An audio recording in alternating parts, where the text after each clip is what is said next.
Tempus here. Hello and welcome to Tempus Weekly, numero uno. This time, we're going to talk a little bit about getting into MMO games, or massively multiplayer online games. MMO games are huge, and they're engrossing, and they can be extreme amounts of fun, but because of them being so damn huge, it can make getting started quite daunting.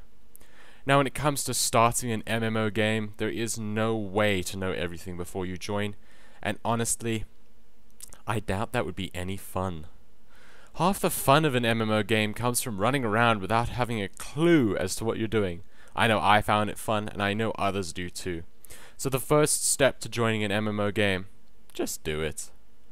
Now when you've sorted your account, you've just logged in, you might get some awesome cinematics, and then you're faced with a realm list, or shards if you play Rift. When it comes to picking a realm for the first time, I like to go for a medium-sized PvE realm, because I don't want people killing me when I don't know what I'm doing, but hey, that's just me. Now when it comes to making your character, I suggest going with whatever takes your fancy. Read those tooltips and make a choice.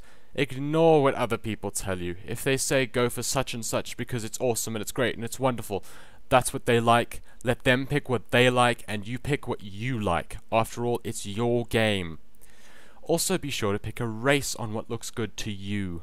You're the one who's going to be staring at it for hours at a time. Don't pick a race if you don't like the look of them. I made that mistake with Tauren. I love their racial abilities, so I would try to level one, but because of their size, making it look like they run so damn slowly, I wanted to kill the character myself and have some steak. Now, when you're in the game for the first time, you should be having fun, running around, doing whatever the hell you want while you figure it out. I advise sticking to questing until you have a bit more of an idea of what you're doing, but at a certain point, you're going to unlock battlegrounds and dungeons. So if you want to do those, it's probably best that you know a little bit about what's going on, or you're going to be terrified. In a dungeon, you will probably want to queue as DPS, first just to get the ropes. You can do the others, but get ready for players to be on your case about it if you do. The thing about DPS is all you have to do is run around after everyone else and hit stuff as hard as you can after somebody else starts hitting it first. It's a bit more complicated than this, but hey, you just started playing the game, let's take it easy on the complicated stuff. Now items will pop up in your window. By now, you should know you can right-click items to equip them.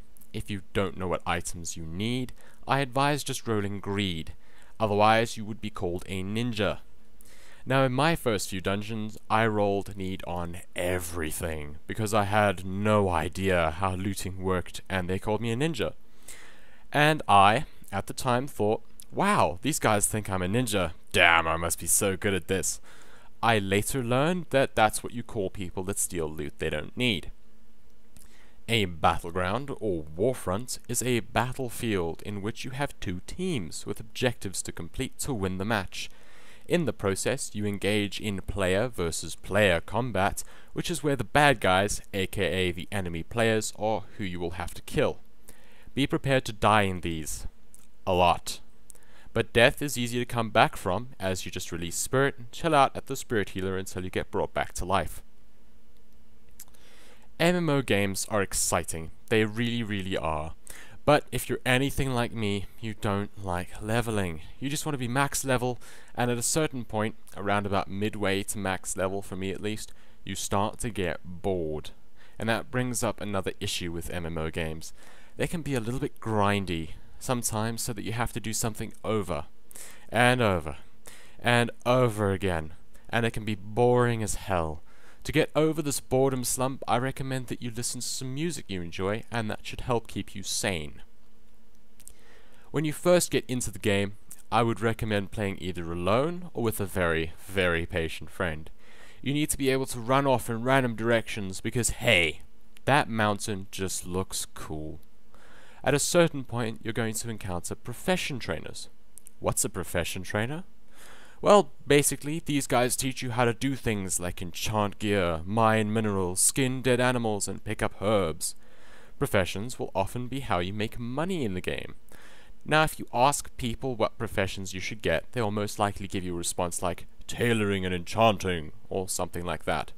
They may even tell you that these make lots of money, and yes, they do. Generally only after you've spent a fortune getting them to max level, which is why I recommend you get professions such as mining, herbalism, and skinning. In WoW, you can only have 2, so pick 2 of those 3. In Rift, you can have all 3 of those gathering professions, so be sure to pick foraging, mining, and butchering. That's all for this Tempus Weekly, so be sure to subscribe by clicking the button on the video, or the one above the video to be informed of any new videos. So tell me, viewers, what's got you thinking about MMO games? Leave your comments in the comments section below. Tempus out.